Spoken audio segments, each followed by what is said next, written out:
মালিক, না জানি কোন কারণে তুমি আমার উপরে বেজার হইছো। ও আল্লাহ, আমি তো তোমার মহব্বত আর ভালোবাসায় আমি মগ্ন থাকি, আমি দুনিয়ার লাইনে একটা গুনাহ করি নাই। আজ আমার সামনে কঠিন পরীক্ষা, তুমি আমার ইজ্জতের হেফাজত করো। কান্নাকাটি কইরা পাহাড় থেকে নিচে নাইমা ওই জিনাকারিনী মহিলার সামনে দাঁড়াইয়া এবার কয়, মহিলা বল, কয় তুমি আমার সাথে জিনা করেছো? বলে অসম্ভব। কয় সম্ভব। সত্যি? বলে হ্যাঁ। সবাই তো চারদিকে দাঁড়ানো, মহিলা জোর দিয়া কয় তুমি আমার সাথে জিনা করেছো। যুবক এখন পেরেশান হয়ে গেল, কি করি? আল্লাহ কুদরতি ভাবেও যে মোনাজাতে কান্না কইরাইছে সেজদায়, ওদিকে মায়ের বড় দোয়াও কবুল, ওদিকে আবার ইজ্জত বাঁচানোর দোয়া করছে, আল্লাহ এটাও কবুল করছে। এইবার অন্তরে একটা জবাব বাইর করে দিছে, বাচ্চাটারে কয় আমার কোলে দাও। দুধের বাচ্চাটারে কোলের মধ্যে নিয়া সবার সামনে এরকম ধইরা বাচ্চাটারে উঁচু কইরা কয়, ও আসমানের মালিক, তুমি আমার ইজ্জতের হেফাজত করো, এই বাচ্চাটার জবান খুলে দাও। বাচ্চাটার জবান খুলে গেছে। ওই আবেদ যুবক ডাক দিয়া কয়, শত মানুষের সামনে বাচ্চা তুই বল তোর বাবাকে। বাচ্চার সাথে সাথে জবান খুলে কয়, আমার বাবা হলো ওই রাখাল। ও আমার কলিজার যুবক, যদি আল্লাহর মোহাব্বত নিয়ে চলো, আল্লাহ ইবাদতের মাধ্যমে তোমার দুনিয়াও লাভবান, পরকালেও লাভবান। আমি যে এতক্ষণ বয়ান করলাম একবারও কিন্তু বলি না, এ যুবক আমগো মতো হুজুর হ, তসবিহ ল, পাগড়ি লাগা, স্কুলে তালা মার, বলি নাই, বলবো না। বরং তুমি যেখানে আছো ওখান থেকেই তো জান্নাতে যেতে পারো। তুমি লেখাপড়া করো, স্কুলে পড়ো, কলেজে পড়ো, ডাক্তারি পড়ো, ইঞ্জিনিয়ারিং পড়ো, তোমার মতো ডাক্তার, ইঞ্জিনিয়ার, পাঁচ বেলার নামাজি, দাড়িওয়ালা, সত্য কথা বলো, আছে না নাই? তাহলে তুমি কেন পারো না রে বাবা? তোমার মতো যুবক আজকে স্কুল কলেজে পড়ে, নামাজ ছাড়ে না, তুমি কেন পারো না? রাস্তায় গাড়ি চালায়, ড্রাইভারি করে, নামাজ ছাড়ে না, তুমি কেন পারো না?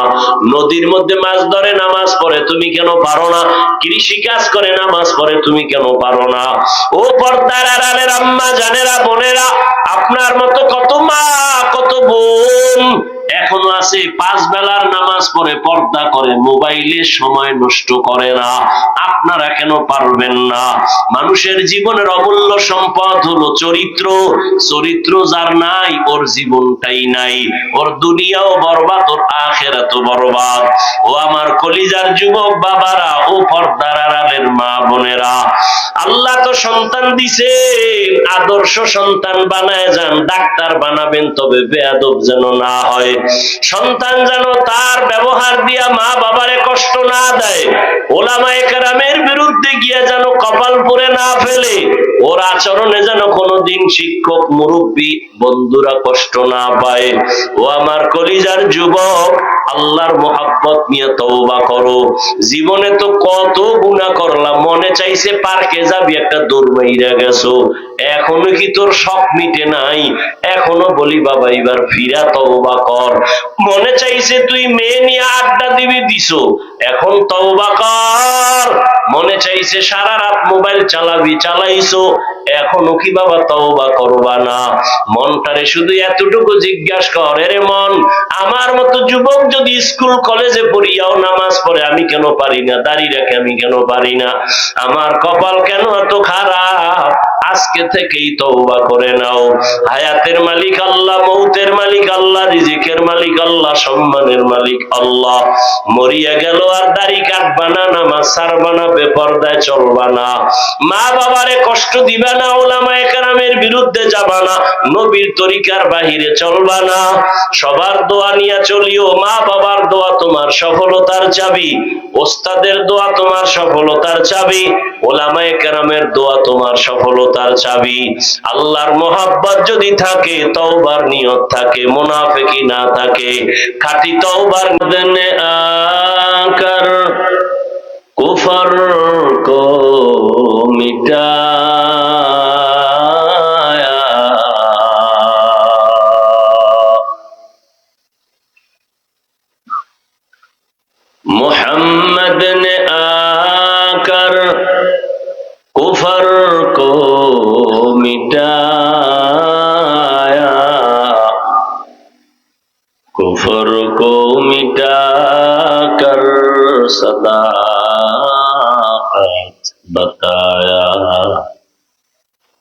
कुफर को मिटा कर सदाकत बताया ला इलाहा इल्लल्लाह। बॉक्सेर साउंड बाড়াও।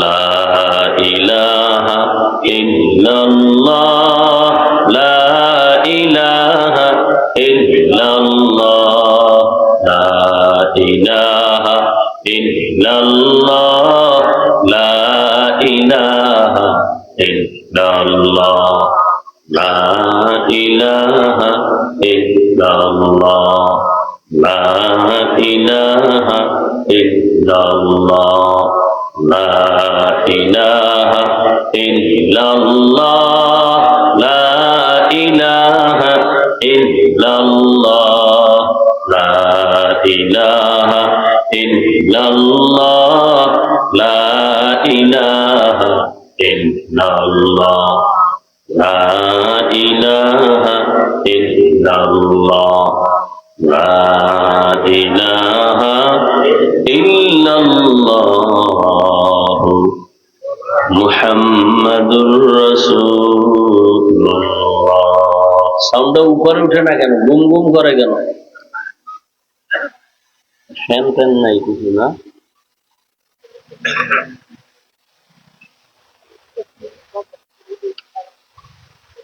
দরিয়ারচর জামিয়া ইসলামিয়া মাদ্রাসা কর্তৃক আয়োজিত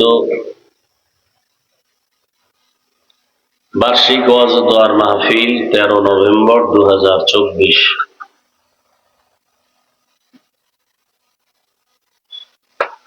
মহতি এ মাহফিলে উপস্থিত মোহতারাম সম্মানিত সভাপতি আলহাজ হযরত মাওলানা জাকির হোসেন কাসেমী দামাত বারাকাতুহুম হযরত এই জন্য দুনিয়ায় পাঠাইছেন পরীক্ষা দেওয়ার জন্য। পরীক্ষার হলে কি কেউ ঘুমায়? খাতা বালিশ লইয়া? পরীক্ষার হল ঘুমানোর জায়গা না। দুনিয়াটা মুমিনের পরীক্ষার হল, ঘুমানোর জায়গা না। দুনিয়াতে মানুষ ইবাদত করবে, পরীক্ষার হলে বসে আল্লাহ পরীক্ষার জন্যই দুনিয়াতে পাঠাইছেন ইবাদত, আর বসবাস করবে, ঘুমাবে, আরাম করার জন্য আল্লাহ বানাইছেন জান্নাত। এখন কে পরীক্ষায় পাস করতেছেন না ফেল করতেছেন এটা নিজে নিজে অনুভব করেন। বয়ান আর কি শুনবেন? বয়ান তো আপনারা জানেন, আর না জানলে আমগো হুজুরগো কেমনে ভুল ধরেন? কি হুজুরগো ভুল ধরতে পারলে কি খুশি! বউর সাথে গিয়া খুব বাহাদুরি, ইমামের আজকে ধরিয়া লাইছে, আছে না নাই? একটা কথা বলি, এটা আজীবন মনে রাখবেন। আমার যুবক বাবারা লেখা রাখবা, পারলে ঘরে টানায় রাখবা। 200-300 টাকা লাগলো একটা পেস্টুনে লেখবা বড় করে। ভুল করার এখতিয়ার আছে সবার, ভুল ধরার এখতিয়ার সবার নাই। ভুল করার এখতিয়ার আছে, ভুল ধরার এখতিয়ার। যেমন ইমাম সাহেব নামাজে দাঁড়াইছে মসজিদের ভিতরে, পিছনে মুসল্লি আছে না নাই? কানের মধ্যে মাইক লাগায়া সূরা শুরু করছে, মনে করেন মাগরিব। চায়ের দোকানে কিছু, মসজিদের পাশে চায়ের দোকান, কয়েকটা বেনামাজি বয়ে বয়ে ডান হাতে বিড়ি টানে, বাম হাতে চা টানে। ওরা নামাজে যায় না, ওরা কয় নামাজ না পড়লাম দিল ঠিক আছে। ইমামের ভুল হইতে পারে না? পারে না? আল্লাহর কুদরত আলহামদুর মধ্যেই ভুল হয়ে গেছে। মাইকের আওয়াজ মসজিদের বাইরে যায়নি, চায়ের দোকানের ওই বেনামাজিটি হুইনা ফেলেছে। শুইনা খায়, হুজুর করলো কি? তো কি করবি? তাড়াতাড়ি লোকমা দে। একটা চায়ের কাপ ফালায় জানালা দিয়ে কয়, ইমাম সাহেব করলেন কি? কামটা তো ঠিক হইল না। আপনাদের জানা থাকলে বলেন, এই চায়ের দোকানের বেনামাজি যে লোকমা দিল, জায়েজ আছে? এই ব্যক্তির লোকমাও দেওয়া জায়েজ নেই, ইমাম সাহেবের আর লোকমা নেওয়াও, তাহলে দিল কেন? এটা লোকমা না, এটা বেয়াদবি। কি এটা কি লোকমা? বেয়াদবি, চরম বেয়াদবি। এখন মাসালা কি? লোকমা তো দেওয়া লাগবে। কে দিবে? 500 মুসল্লি জোরে চিল্লেনি দেবে তো ইমাম তো জাকাত করে মরে যাবে। নিয়ম নাই? কি নিয়ম? একজন যোগ্য ব্যক্তি ইমামের পেছনে দাঁড়াবেন, এমন যোগ্য যে ইমাম সাহেব একটা আয়াতের একটা অক্ষর বা একটা অক্ষর ছেড়ে দিলে ভুলে অর্থ যদি বিকৃত হয়ে যায়, সাথে সাথে লোকমা দিবে, না হয় নামাজ ভেঙে যাবে। নাম্বার 2, 4 রাকাত নামাজের মাঝে যে ইমাম সাহেবের ঝামেলা হতে পারে, সে পেছনে চলে আসবে, পেছনের যোগ্য ব্যক্তি গিয়া ইমামতি করে বাকি নামাজ শেষ করবে। এগুলো মাসআলা। আমগো ইমাম সাহেব পিছনে তো দাঁড়ায় বড় বেনামাজি সুদখোর। কি আর যোগ্যতা কি? কয় সভাপতি, সেক্রেটারি, ঠিক নেই? সর্বাঙ্গে ঘা ঔষধ দিব কোথা? শিয়ালের হাতে মুরগি দিয়া যদি কয় 3 দিন, শিয়াল কয় মা ফসাই দোয়া ফসাই, জিন্দা কেন, মরাও হইতে না। শিয়ালের হাতে মুরগি দিলে যা হবে, ধর্মের চাবি সুদ করবে নামাজির হাতে দিলে তাই হবে। দিছে কারা? যেই তালে ঠিক কইলেন, দিছে কারা চাবি? ইসলাম চাই। হুজুরেরা কয় আমি চেয়ারম্যান হইছি, আমজাদ আশরাফি ভাই নবীনগর, হেদায়েতুল্লাহ আজাদি চেয়ারম্যান রানিং, আরো ওলামায়ে কেরাম। ভালোই তো আলহামদুলিল্লাহ, চুরি করে না, কারো হক নষ্ট করে না, সরকার যা দেয় জায়গায় পৌঁছায় দেয় নিজ দায়িত্বে, তাহলে তো ভালো কথা। হলে সামনে এমপিও লাগবে, সংসদে গিয়া আমরা যদি কোরআনের আয়াত দিয়ে কথা বলি, কোন নাস্তিক কথা বলার সাহস পাবে না। এহেনও ঠিক। তাহলে ভোট দেওয়া লাগবে, হ্যাঁ তাও ঠিক। ভোটের আগের রাইতে সব চান্দুরা হাদিয়া খাইয়া কেবলা ঘুরে এলাইছে, এটাও ঠিক। মর মর সব ঠিক হইলে আর বাইসা থেকে লাভ।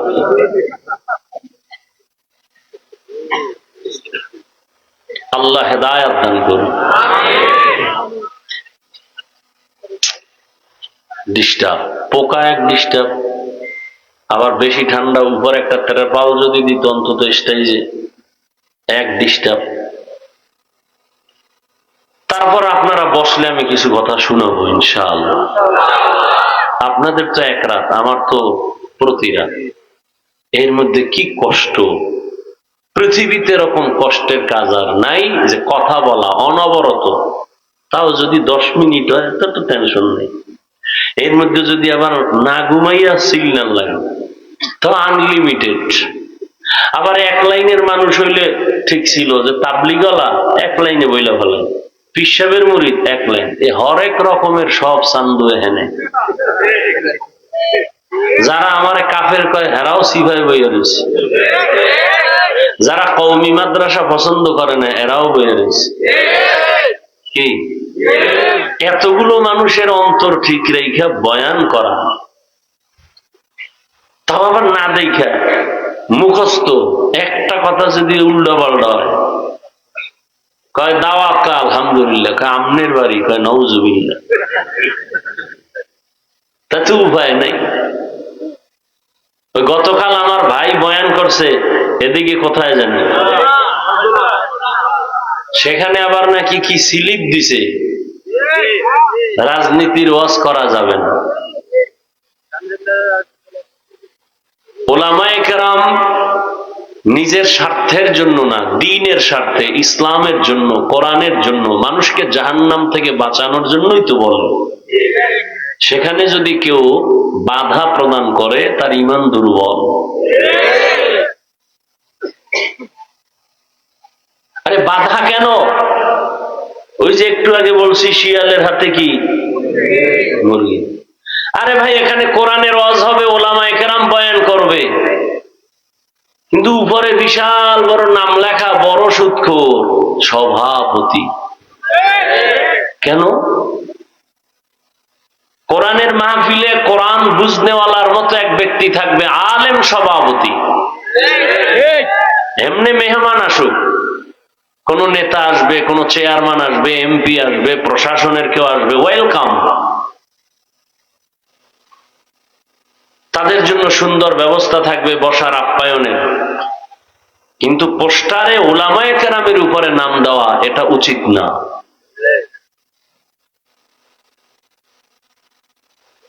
মানুষ সত্য কথা শুনতে চায়, বলার মতো স্কোপ বা সুযোগ দেয়নি। উলামায়ে কেরাম যদি মুখ খুলে কথা না বলতেন, এ দেশ আমেরিকার থেকেও আরো খারাপ হয়ে যেত।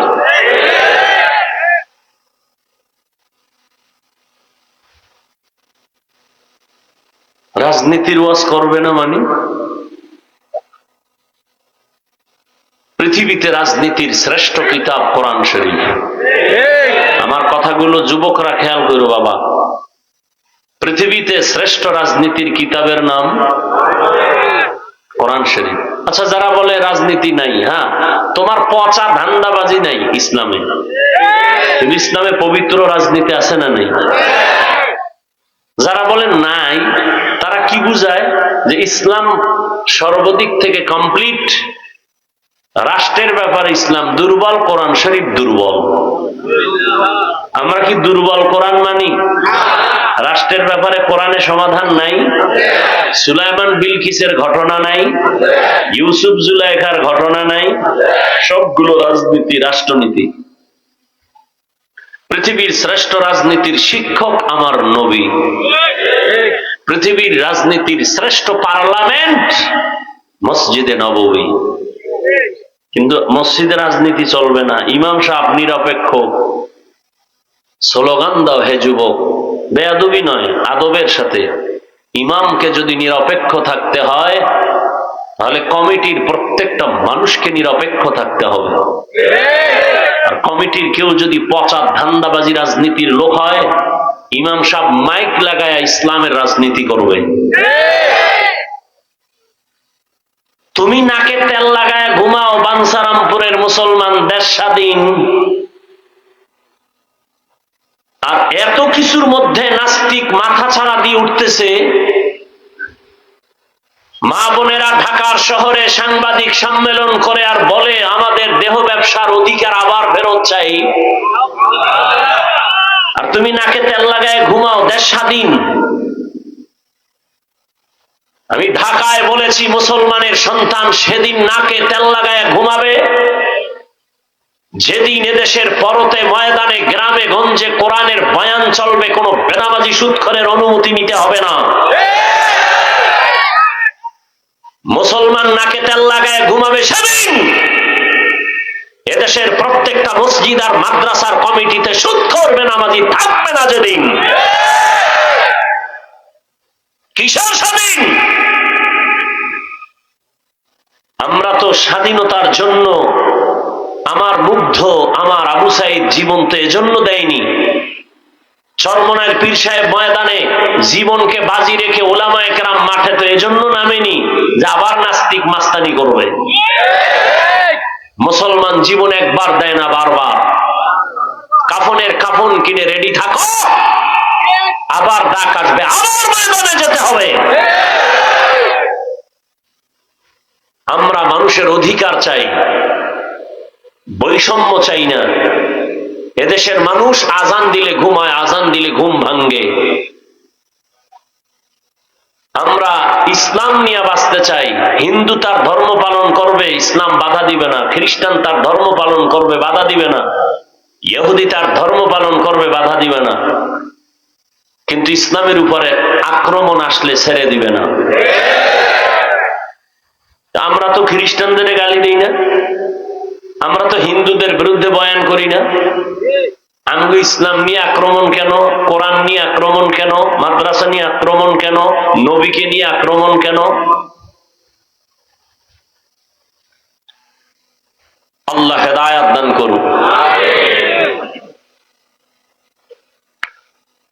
খুব কষ্ট পেয়েছি গতকালের ঘটনা শুনে। এটা উচিত হয়নি। আর আপত্তিকর কোরআন সুন্নাহর বাইরে কিছু বলে নাই আমি যতটুকু জানছি। যাই হোক, এর থেকে আপনারা ফিরতে হবে, পরিবর্তন আনতে হবে। এ জমিন আল্লাহর, এ জমিনের মধ্যে মুসলমান মাথা উঁচু করে থাকবে, ইসলামের পতাকা উড্ডীন হবে। তার মানে কি এই যে দেশে অন্য কোন ধর্মের মানুষ থাকতে পারবে না? ভুল বুঝানো যেন কোনো সুযোগ না পায়, ভুল মেসেজ দিয়ে যেন মুসলমানের ক্ষতি করার সুযোগ না পায়, চোখ কান খোলা রাখতে হবে। বিশেষ করে যুবকরা সোচ্চার থাকো। আমরা বেয়াদব না, আমরা উগ্রবাদী না, আমরা জঙ্গিবাদী না, আমরা আখিরি নবীর আদর্শের উম্মত। আমরা মানুষকে সম্মান করতে জানি। ইসলাম ভিন্ন ধর্ম অবলম্বীদেরকেও সম্মান করে, কারো উপর ইসলাম আক্রমণ করে না। আল্লাহ পাক এই বানসারামপুরের, আমি যতটুকু জানি ওলামায়ে কেরাম বেশি, মাদ্রাসা বেশি। আমার ধারণা ভুল হইবে কিনা জানি না। তাহলে সেখানে এগুলো হবে কেন? আল্লাহ সব ভাইকে হেদায়াত দান করুন।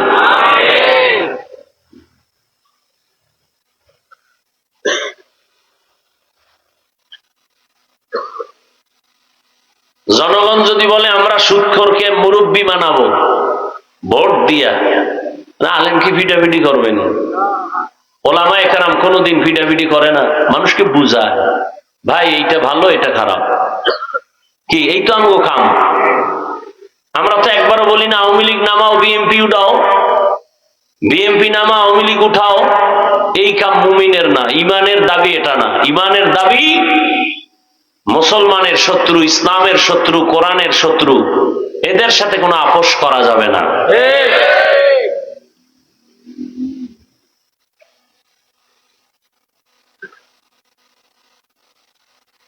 তো যাই হোক, আল্লাহ পাকের যে আয়াত আমি কোরআন থেকে পড়েছি, আল্লাহ মানুষ বানাইছেন এক কাজের জন্য, ইবাদত। কার ইবাদত?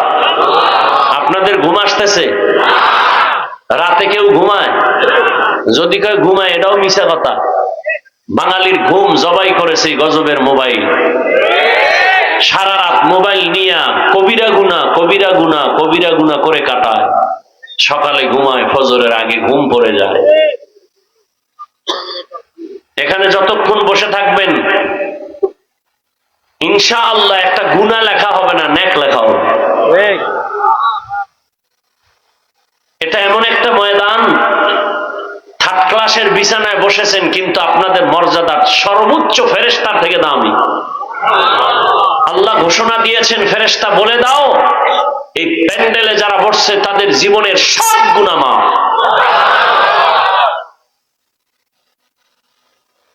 এখানে আসতে কপাল লাগে, যে কেউ চাইলে বসতে পারে না।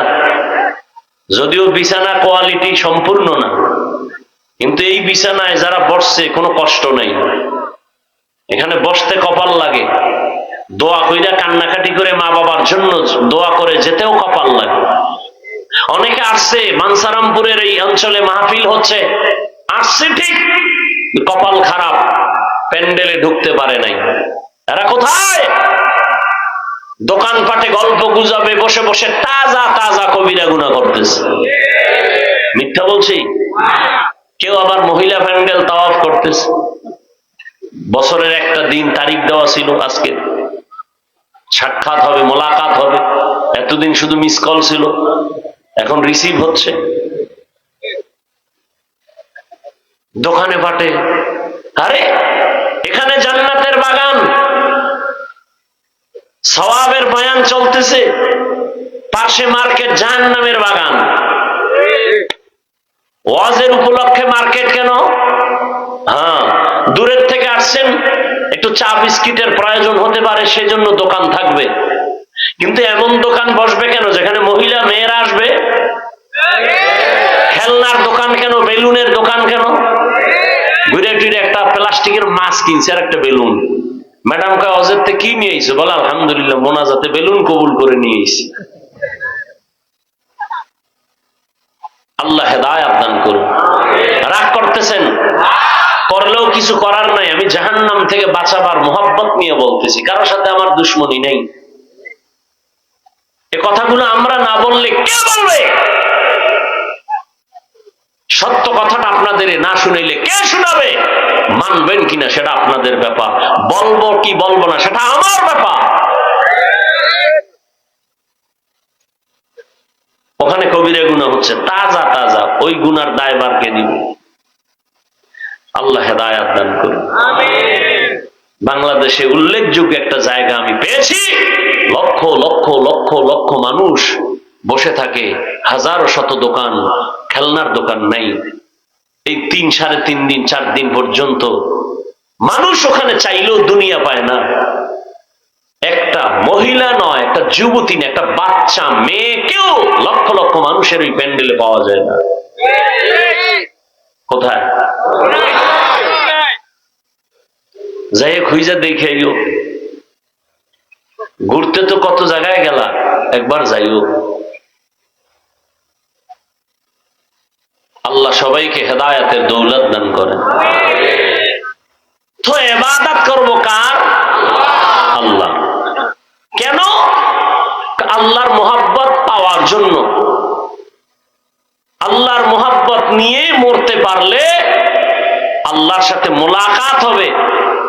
সে ইবাদতটা কেমনে করব?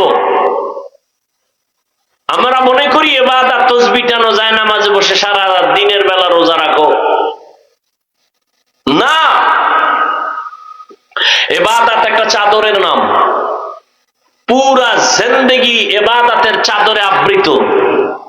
এক কথায় মানুষ দুনিয়াতে আসার থেকে মৃত্যু পর্যন্ত যা করবে সব ইবাদত। ব্যবসা করবেন ইবাদত, চাকরি করেন ইবাদত। ইসলাম পালন করে জান্নাতে যাওয়ার পথ বড় সহজ। অনেকে মনে মনে ভাবে হুজুর না হইলে বুঝি জান্নাতের পথ খোলা নাই, আলেম না হইলে বুঝি জান্নাতের পথ খোলা নাই। না, আমি এখানে আলেম হইয়া বয়ান করে যে পুরস্কার আল্লাহর থেকে পাবো, আপনারা আলেম হন নাই, আপনারা সহযোগিতা করেছেন, টাকা পয়সা দান করেছেন, আল্লাহ আপনাদেরও সেই পুরস্কার দান করবেন। আপনি ব্যবসা করবেন ইবাদত, চাকরি করবেন ইবাদত, তবে মন গড়া না। 2টা শর্তের বিনিময়ে জীবনে যা করবেন সব ইবাদত। আল্লাহ এই কথা বলে নাই দুনিয়াদারি বাদ দিয়া শুধু জিকির করো, তেলাওয়াত করো, নামাজ পড়ো। না, তুমি ব্যবসা করো, চাকরি করো, লেখাপড়া করো, এর মধ্য দিয়া আল্লাহকে ডাকো। এই হলো তোমার জীবনের বড় ইবাদত, বড় পাওয়া।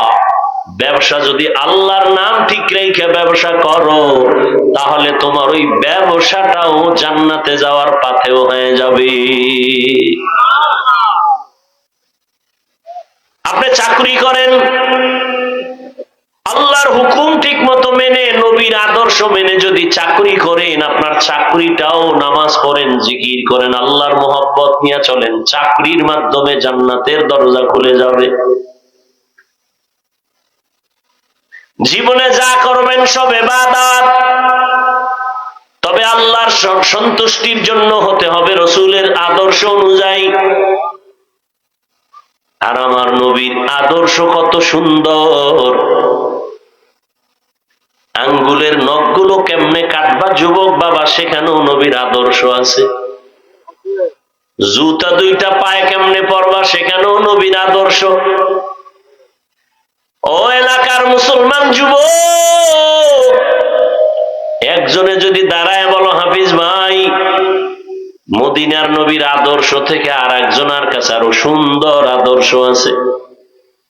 আমি সবার সামনে আল্লাহর জাতের কসম করে বলি, যদি প্রমাণ করতে পারো আমি নবীরটা বাদ দিয়া তারটা গ্রহণ করব, পারবা? কেউ যদি দাঁড়ায় বলো মদিনার নবীর আদর্শ রহমান সাহেবের আদর্শ অনেক সুন্দর, আমি নবীরটা বাদ দিয়া শেখ সাহেবেরটা নিব।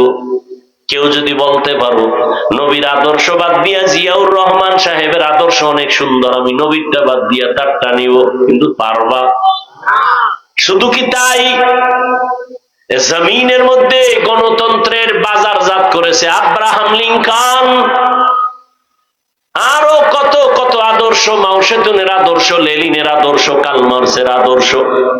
এক কথায় জবাব, দুনিয়ার সবার আদর্শগুলো না পাক, একমাত্র মদিনাওয়ালা নবীর আদর্শই হলো পাক। ইমামুল আউয়ালিন আল আখিরিন বাহরে সাদকা রাহমাতাল লিল আলামিন সাইয়্যিদুল কাউনাইন খাতুমুল মুরসালিন আখিরামত বুদে ফখরুল আউয়ালিন। মন গড়া ইবাদত কার আদর্শে? দেখছেন, এই মাত্র বললাম। এই জন্য আমি সব জায়গায় বলি, বয়ান বক্তার এলেমের হেডোমে হয় না, বয়ান বক্তার আমলের বাহাদুরিতে হয় না, বয়ান সম্পূর্ণটাই ভালো হওয়া নির্ভর করে শ্রোতাদের আকর্ষণ আর অন্তরের মহব্বতের উপর। জানি না আপনাদের অন্তরের কি অবস্থা, এখানে কি বয়ান হবে, কয়টা কথা হবে, সব বাজেট আসমান থেকে করা আছে। বাকি আপনাদের অন্তরের মোহাব্বত আর আকর্ষণ কি, আল্লাহু আ'লাম। কার আদর্শে ইবাদত হবে? রহমতের নবীর আদর্শ আল্লাহর সন্তুষ্টির জন্য। এমন একজন নবী আমার, যার আদর্শ নাই বলতে কোনো কাজ নাই। বান্দা তুমি একটু পানি পান করবা পিপাসা নিবারণের জন্য, সেখানেও নবীর আদর্শ। নবীর আদর্শ মেনে পানি পান করো, ইবাদত। নবীর আদর্শ মতো জুতা পরবা, ইবাদত। দুনিয়াতে এমন কোন ব্যক্তির আদর্শ খুঁজে পাবা না যেখানে পানি পান করার নিয়ম আছে। আছে? গণতন্ত্রের মধ্যে পানি পান করার নিয়ম আছে? রাজতন্ত্রের মধ্যে, প্রজাতন্ত্রের ভেতরে নাই।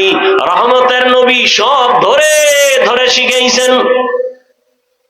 আমি পানি পান করি, তুমিও পান করো আমার পিপাসা নিবারণের জন্য, তুমি তোমার পিপাসা নিবারণের জন্য। হে যুবক, তুমি পানির একটা বোতল যখন পেয়েছো, সেকেন্ডের আগে তোমার বাম হাত দৌড় দিছে, আর আমি বান্দাও পানি পান করার জন্য বোতল সামনে, আমার ডান হাত দৌড় দিছে। তুমি বাম হাতে বোতল দইরা এরপরে বাম হাতে পানি টান মারলা, আধা লিটার নাই, এক টানে শেষ। আমিও পানি আধা লিটার নিলাম, তবে আমি এক টানে পান করি নাই, আমি 3টা ধাপ দিয়ে পান করলাম 3 শ্বাসে। আমারটা ইবাদত, তোমারটা ইবাদত হয় না কেন? নবীর আদর্শ নাই। জুতা তুমিও পরো, আমিও পরি, নাকি আমরা জুতা ছাড়া? কিন্তু তোমার তো চিন্তা নাই, আমি তো জুতা পরার সময় ইবাদত হিসাবে পড়ি। কেমনে? কয় ডান জুতার মধ্যে ডান পাও আগে ঢুকাইবা সুন্নত, এরপরে বাম জুতায় বাম পা ঢুকাইবা সুন্নত। কোন পা আগে ঢুকলো? এবার দোনো পাও যখন ঢুকছে, দাঁড়াও, এবার প্রথম কদম দিবা ডান পা দিয়া, সুন্নত। তুমিও জুতা পইরা চলো, আমিও চলি, কিন্তু তোমার ইবাদতের চিন্তা নাই, আমি ইবাদত হিসাবে চলি। এরে আল্লাহর গোলাম, বাথরুমে যদি যাও নবীর তরিকা মানিয়া, ওখানের সময়টাও আল্লাহ পাক নেক দ্বারা পরিবর্তন করবেন। যদি ইবাদত হয় নবীর তরিকায় যাও। বাথরুমে তুমিও যাও, আমিও যাই, নাকি আমগো হুজুরগো বাথরুম নাই? তুমিও বাথরুমে যাও, আমিও যাই, কেমনে ব্যবধান? তুমি কোন পাও দিয়া ঢুকছো খবর নাই, আর আমি ঢুকার আগে দোয়া করেছি বাম পা দিয়া ঢুকছি। ভুলে যদি ডান পাও দৌড় দিয়া গেছে, আবার ব্যাক করছি, আবার নতুন করে বাম পা দিয়া ঢুকছি। নবী বলছে খালি মাথায় খালি পায়ে ঢুকবি না বাথরুমে। আর বাথরুমে যাইয়া কেমনে বসবি নবী শিখাইছেন। বাথরুমে যখন বসবা হাঁটুর উপরে যেন কাপড় উঠে না যায়, আর বাম পায়ের উপরে ভর করে বসবা। দোয়া বইরা ঢুকবা, কারণ বাথরুম হলো শয়তানের আড্ডাখানা। টুপি ছাড়া ঢুকবা না, মাথা খালি রাখবা না, হয়তো একটা কাপড় দাও গামছা দিয়া ঢুকো, খালি মাথায় ঢুকবা না, খালি পায়ে ঢুকবা না, দোয়া বইরা ঢুকবি, বাথরুমে কোনো দুর্ঘটনা হবে না। অনেকে বাথরুমে দুর্ঘটনা হয় না,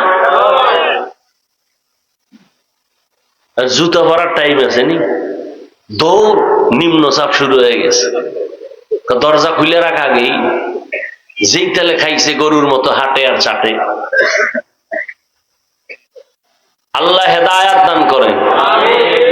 রহমতের নবীর আদর্শ মতে বাথরুমে যাও ইবাদত, ব্যবসা করবা ইবাদত। নবীর আদর্শে কেমনে ব্যবসা করব? দোকানে বড় করে লেখো বিক্রি করা মাল অবশ্যই ফেরত নেওয়া হয়।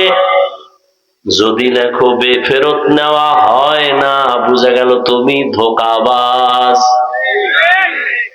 ধোঁকাবাজ আল্লাহর ইবাদত করে না, মানুষকে ধোঁকা দেয়। নবীর তরিকায় ব্যবসা করো, কাস্টমারের সাথে কখনো ভুলেও মিথ্যা কথা বলবা না। তুমি একটা লুঙ্গি কিনে আনছো ঢাকা থেকে, বাঞ্ছারামপুর বাজারের দোকানে কিনছো 150 টাকা, দোকান পর্যন্ত আসতে আরো লাগছে 20 টাকা খরচ।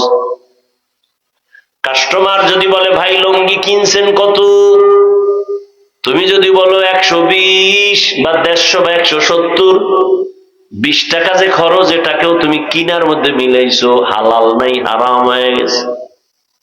আর যদি বলো না আমি 150 টাকা লুঙ্গি কিনছি, 20 টাকা খরচ, তুমি আমারে 30 টাকা লাভ দাও, ওই কাস্টমার মরণ পর্যন্ত তোমারে ভুলবে না। 2 টাকা বেশি লাগলেও তোমার কাছে আসবে, কারণ লোকটা মিছা কথা কয় না। আবার লুঙ্গি নিয়ে কয় ভাই ফেরত নেও, টাকা দাও। কেন টেন নাই, নেও, টাকা ফিরায় নাও, লুঙ্গি ফিরায় দাও। নবী বলেন ওই যে লুঙ্গি ফিরায় রাখছো, টাকা ফিরায় দিছো, লোকটা খুশি। তুই কি পাইলি? তুই ওই লুঙ্গিটা দান করলে যেই সওয়াব, ওই সওয়াব আল্লাহ তোরে দিয়ে দিবে। আর কি বরকত ব্যবসায়ীর জন্য। নবী বলেন আত-তাজিরু সুদুকুল আমিন মা'আন নাবিয়্যিনা ওয়াস সিদ্দিকিনা ওয়াস শুহাদা। কিয়ামতের দিন আমি নবীর সাথে তুমি জান্নাতে থাকবা। দেখছেন নি ভাই, ব্যবসা কইরা কি জান্নাতে যাওয়া যাবে না? রাস্তা নাই? তুমি করো আকাম, তো কেমনে জান্নাতে যাবা? 1 নাম্বার 2 নাম্বার সব উল্টা পাল্টা করে ফেলো, মানুষের সাথে মিথ্যা তো কয়, আবার কসমও খায় মিথ্যার উপর। আল্লাহ হেদায়াত দান করুন। ইমামে আজম আবু হানিফা নাম শুনছেন? তিনি কাপড়ের ব্যবসা করে, বিশাল কাপড়ের দোকান, কাপড়ের ভাঁজ কইরা পাইকারি নিয়ে আসছেন। দোকানে এসে মিলায় দেখে একটা কাপড়ের মাঝখানে ছেঁড়া, কাপড়টা আলাদা রাখছে চিহ্ন দিয়া। কর্মচারীরে কইছে এই কাপড়টা যদি কেউ নিতে চায় বইলা দিস, একটু ছিদ্র আছে, টাকা কিছু কমায় নাও। লোকে কাপড় নিয়ে গেছে, ওই ত্রুটি যে ছিল এটা বলতে মনে নাই। ইমাম আবু হানিফা এসে কয় কাপড়টা কই? কয় বিক্রি হয়ে গেছে। বলছিলানি কাপড়ে ঝামেলা আছে? কয় মনে নাই।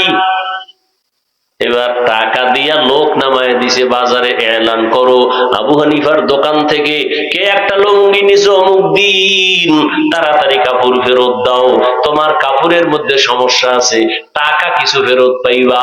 এইটা বইলা বইলা বাড়ায়। এর নাম হলো আল্লাহর ভয়, তাকওয়া, এর নাম ইবাদত। এজন্যই তো আবু হানিফার নাম সারা দুনিয়া জুড়ে স্মরণ হয়। লাকাদ জানাল বিলাদা ওয়া মান আলাইহা ইমামুল মুসলিমিনা আবু হানিফা। বু হানিফা বুদ ইমামে বাসফা, আসে রাজে উম্মতানে মুস্তফা। ইবাদত কার জন্য? জোরে বলো।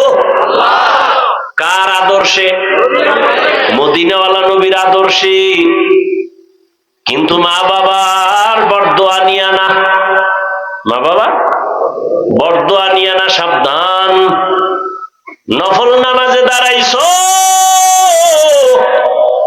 আম্মাজান যদি ডাক দেয়, কঠিন ভাবে যদি ডাক দেয়, নামাজ বাদ দিয়া মায়ের ডাকে সাড়া দিতে হবে, এটাও ইবাদত। মা বাবার খেদমত করো ইবাদত। কি কেমন মা বাবার খেদমত? আল্লাহ কয় আমার পরে মা বাবার ইবাদত। মা তোমাকে এখন ডাক দিছে, তুমি নফল নামাজে দাঁড়ানো, নামাজ ছেড়ে দাও, মায়ের ডাকে সাড়া দাও। কারণ মা যদি বেজার হইয়া যায়, মক্কায় হজ কইরাও তোর কপালে আগুন। আল্লাহর এক বান্দা আবেদ যুবক এমন ইবাদতে মজা পাইছে, এখন এলাকায় মজা বাদ দিয়া কয় না, মসজিদে ঢুকি কলিজা ঠান্ডা, বের হইলে বেপরদা বেপরদা বেপরদা, কি করি কোথায় যাই।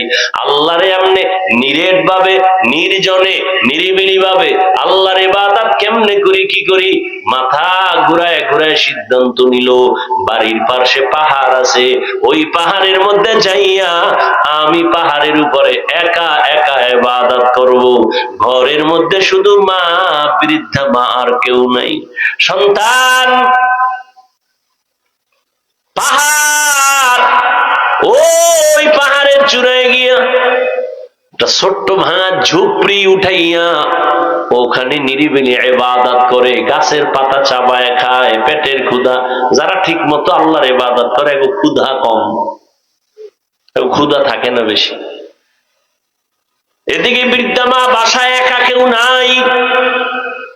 যুবক নিরিবিলি আমার একনিষ্ঠতার সাথে আল্লাহর ইবাদত করার জন্য পাহাড়ে চলে গেল।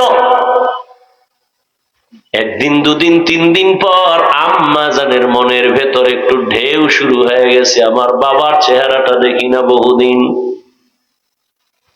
মনে মনে চিন্তা করে, সন্তান আমার আল্লাহর ইবাদতে এমন মজা পেয়েছে, ওই পাহাড় থেকে আর ঘরে আসবে না। মায়ের মনে মানায় না। আম্মা জান চিন্তা করে, কি করি, বাবার চেহারাটা না দেখলে কলিজা ঠান্ডা হয় না। সন্তান বড় পীর, কিন্তু মায়ের কাছে হাফিজুর রহমান। কি সন্তান বড় এমপি সাহেব, মায়ের কাছে না। তুমি কিসের এমপি? তুমি তো আমার ওই সন্তান। মায়ের কাছে পীর নাই, এমপি নাই, কোনো মর্যাদা নেই, ঠিক নি? আর মা নাম দইরা ডাকে, আপনারা আমারে নাম দইরা ডাকলে আমি বলার আগে সবাই বলবে তুই বেয়াদব। কিন্তু আম্মা জান যখন নাম দইরা না ডাকবে তখন বড় কষ্ট লাগে। আর আম্মা জান যখন নাম দইরা ডাক দেয়, কলিজা ঠান্ডা হয়ে যায়, বড় মায়ায় ভরে যায়। যত বড় হই না কেন, আমি তো মায়ের কাছে একটা সন্তান। আম্মা জানের কাছে কোনো কোয়ালিটি নাই, সব কে পা ভাঙ্গা, কে খারাপ। আম্মা জানের কাছে বরং খারাপ সন্তানটাই বড় আদরের। যেই সন্তান হাঁটতে পারে না, ওই সন্তানের প্রতি মা দুর্বল। যেই সন্তান অসুস্থ, ওই সন্তানের প্রতি মা বেশি দুর্বল। মায়ের অন্তর এটা বোঝানো যাবে না। একটা সন্তানের প্রতি মায়ের কি মায়া, মা যে সন্তানের জন্য কেমন আসে। সন্তান যদি এই পরিমাণ মায়ের জন্য পাগল হইতো, জীবনে সংসার করতে পারত না। ওই আল্লাহর বান্দা চলে গেল পাহাড়ের চূড়ায়, কিন্তু মায়ের মনে মানে না। কই আমার কলিজার টুকরা, বাবার চেহারাটা দেখবো, না হয় কলিজা ঠান্ডা হবে না। বৃদ্ধা মা চিন্তা করে সিদ্ধান্ত নিল, যেহেতু আমার সন্তান ইবাদতের মজা পাইয়া আসবে না, আমি দেখা করার জন্য যাব। এবার সকাল 10টা, সূর্য উপরে উঠছে, তাপ আসতেছে। মা বৃদ্ধা মানুষ হেঁটে হেঁটে হেঁটে হেঁটে পাহাড়ের কিনারায় গিয়া হাজির। রহমতের নবী ওই মহিলা কেমনে পাহাড়ের উপরে তাকাইয়া সন্তানের ডাকছে, নবী সাহাবাদেরকে ওইভাবে দেখায়। সূর্যের আলো যখন পড়ে তখন উপরে তাকাইলে হাত দিয়ে একটু পর্দা দেওয়া লাগে চোখের উপর, না? নবী এইভাবে দিয়া দেখাইতেছে। ওই মহিলা বৃদ্ধা মা সন্তানের যখন ডাক দিছে, মাথা উঁচু করে এভাবে সূর্যের আলো থেকে নিজেকে হেফাজতের জন্য হাত দিয়া ডাকছে, বাবা আমি তোর বৃদ্ধা মা, পাহাড়ের নিচে আছি, এক নজরে এসে একটু দেখা দে, আমি দেখতে চাই। মায়ের ডাক পাহাড়ের চূড়ায় সন্তানের কানে চলে গেল। কিন্তু এমন সময় মা ডাক দিছে যেই সময় সন্তান নামাজের মধ্যে দাঁড়ানো। সন্তান চিন্তায় পড়ে গেল, আমি কি আল্লাহর ইবাদতের মধ্যে মগ্ন থাকবো নাকি মায়ের ডাকে আমি ইবাদত নামাজ সাইরা সারা দিব? সন্তান কতক্ষণ ভেবে চিন্তা করলো, না আমি মায়ের ডাকে সারা দিব না, আমি আল্লাহর মহব্বতের নামাজেই দাঁড়ায় থাকবো। বৃদ্ধা আম্মা জান কিছুক্ষণ কষ্ট পাইয়া এরপরে বাড়ি চলে গেলেন। বাড়ি গেছে, মনে একটু কষ্ট, না আর আসবো না। বাড়ি যখন গিয়া রাতে শুইয়া গেছে তখন আর মনেরে মানাইতে পারে না। আরে বাবা, জীবনে তো দেখছি আব্বা জান পাশে ঘুমায়, আম্মা জান শুয়ে শুয়ে কান্না করে রাতের গভীর। আব্বা বলে, কাঁদো কেন হে বিবি? মনের দুঃখে কান্দি। কি তোমার দুঃখ? বলে, আজকে 1 সপ্তাহ হইছে সন্তান আমারে মা বলে ডাকে না। কেন তোমারে মা বলে ডাকে না? একটা অন্যায় করছে, আমি ধমক দিছি, রাগ কইরা আমারে মা কয় না, ঘরে আয় খানা খায়, কিন্তু আমার দিয়ে তাকায় না। আব্বাজান কয়, বিবি তুমি আরামে ঘুমাও, সন্তান আজ না কাল ভুল বুঝা তোমার কাছে ফিরিয়ে আসবে, খানা খাও, ঘুমাও। আম্মাজান কাঁদে আর কয়, স্বামী আমার, আমি যত চেষ্টা করি ঘুমানোর, আমার চোখে ঘুম আসে না। যতবার আমি খানার প্লেট নেই, আবার একটা লোকমাও মুখে যায় না। আমার কাছে ঘুমের থেকে, খানার থেকে সন্তানের মা ডাকে বড় মজা পাই। সন্তান আমারে যখন একবার মা বলে ডাক দেয়, সন্তান একবার যখন আম্মু বলে ডাক দেয়, আমি মায়ের কলিজাটা ঠান্ডা হয়ে যায়। তুমি আমারে যদি 10 তলা বিল্ডিং লেখা দাও, আমার মনে শান্তি নাই, কিন্তু আমার সন্তান একবার যদি আম্মু বলিয়া ডাক দেয়, মনে হয় যেন আমি দুনিয়ার বাদশা হয়ে গেছি। ও সন্তানেরা, কেমনে বুঝবি মায়ের কলিজার বড় ব্যথা? তোমারে আমারে মা বড় বানাইতে গিয়া কত রাত ঘুমাতে পারে নাই, খানা খাইতে পারে নাই। ওই মা নিজের জীবনটাকে উৎসর্গ করে দিয়া জীবন কষ্টে কষ্টে কাটাইছেন। ওই মা এই ময়দানে আসরে বাবা, মোনাজাতের পরে অনেকে বাড়ি যাইবা, অনেক সন্তান গিয়া মাকে ডাক দিবে, আম্মু আমি হজের থেকে আইছি, দরজা খুলে দাও। আর একদল বান্দা আছে, ওদের মা নাই, জীবনে আর কোনোদিন একবার মা বলে ডাক দিতে পারবে না। ওদের কলিজায় এমন আগুন দাউ দাউ করে জ্বলবে, জীবনে আর মা বলে ডাক দিতে পারবে না, বাবা বলে ডাক দিতে পারবে না। ওদের কলিজা বড় ব্যথা। ওরে যার মা নাই সে বুঝে মা কত বড় রত্ন। ওই মা ঘরের মধ্যে শুইয়া আবার চিন্তায় পড়ে গেল, আর একবার যাই সন্তানের কাছে, আর একটা ডাক দেই, দেখিনি বাবা এসে একটু আমারে দেখা দেয়, চেহারাটা দেখলে আমার শান্তি লাগবে। মা আবার পরের বার নিয়ত করে রওয়ানা। ঠিক ওই সূর্যের গরমের সময় আম্মা জান কপালের উপরে হাতটা রাইখা আবার পাহাড়ের দিয়ে তাকায়, বাবা আমি তোর মা, পাহাড়ের নিচে আসছি, একটা নজর দেখে যা। আজও সন্তান নামাজের মধ্যে দাঁড়ানো।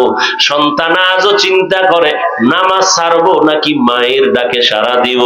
সিদ্ধান্ত নিল না, নামাজ ছাড়বো না, মায়ের ডাকেও সাড়া দিব না। মা আজও কষ্ট পাইয়া চুপ বাড়ি চলে যাইতেছে, আর বলে আর আমি আসবো না, গেলাম।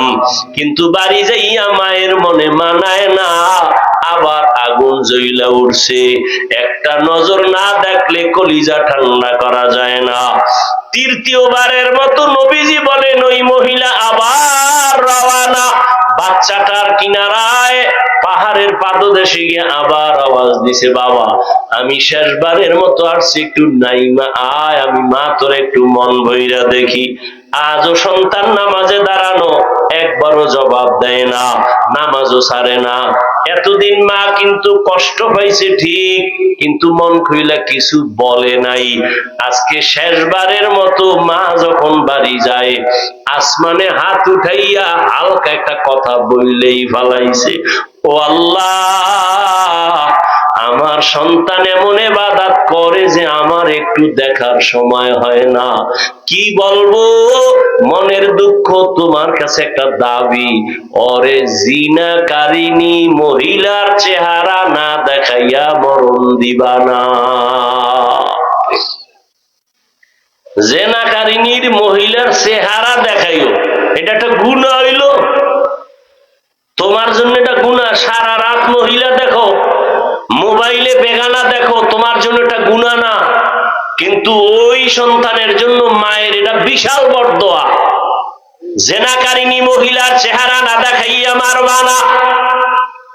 আরশে আজিমে মায়ের কথা কবুল, মা চলে গেছে না, আর মা ফেরত আসেন না। এদিকে মায়ের দোয়া কবুল, এলাকায় সবাই বলতেছে পাহাড়ের উপর আমগো বড় বুজুর্গ, এত বুজুর্গ যার জীবন যাবে ইবাদত থেকে আলাদা হবে না। এক সুন্দরী রূপসী মহিলা বলে, তোমগো বুজুর্গ অনেক টাইট, বলে হ্যাঁ। আমার সামনে টিকবে না, যাও টিকবে। মহিলা এবার চুপে চুপে পাহাড়ে উঠছে, উইঠা যুবকের সামনে, যুবক নামাজে দাঁড়ানো, চোখ বন্ধ।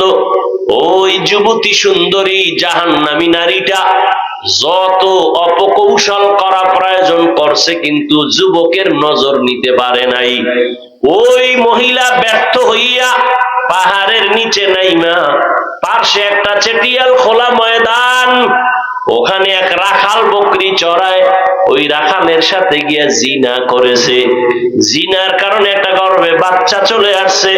বাচ্চা আসার পর ওই জাহান্নামী নারী বাচ্চাটা দুনিয়াতে আসা পর্যন্ত চুপ। বাচ্চা যেদিন দুনিয়াতে আসছে, বাচ্চাটা কোলে নিয়া এলাকায় ঘুরে আর কয়, তোদের বুজুর্গের কি হালাত জানুনি? কয় কি? এই যে আমার সাথে জিনা করছে সেই বাচ্চা, তোদের বুজুর্গ জিনা করছে আমার সাথে সেই অবৈধ বাচ্চা। এই কথা শুই না এলাকার মানুষ সব গরম, এত মোহাব্বত করি হুজুরের, এত ভালো জানি বুজুর্গ, এই অন্যায় যদি করে তো আর দেরি করে লাভ নাই। লাঠি নিয়ে সবাই চলে গেল পাহাড়ে। ভাঙা ইবাদতের ঘরটারে ভেঙ্গে যখন ওই আল্লাহর বান্দা যুবক আবেদের গায়ে একটু টাচ করছে, যুবক বলে, খবরদার টাচ করিস না। কি হয়েছে বলো? বলে, তোমার বুজুর্গি শেষ, মহিলার সাথে তুমি জিনা করেছো। যুবক বলে, আল্লাহর কসম আমি কারোর সাথে জিনা করি নাই। কে বলেছে? বলে, মহিলা জিনার দ্বারা বাচ্চাও হয়েছে। তাই আমার সামনে বলতে পারবে নি? কয় পারবে। কয় নিয়ে আসো। ওই যে মায়ের বরদোয়া, জিনাকারিনী মহিলার চেহারা না দেখাইয়া কবরে নিও না। ওবার এলাকার মানুষ চলে গেল। ওই নষ্ট নারীটারে বাচ্চা সহ নিয়ে পাহাড়ের নিচে আছে। এবার ডাকে, বুজুর্গ নিচে আও। বুজুর্গ নজর করে দেখে অনেক মানুষ হাতে লাঠি, ওই জিনাকারিনী মহিলা বাচ্চা নিয়ে দাঁড়ানো। ও করছে কি? 2 রাকাত নামাজ পড়ে একটা চিৎকার দিছে, মালিকেরে ও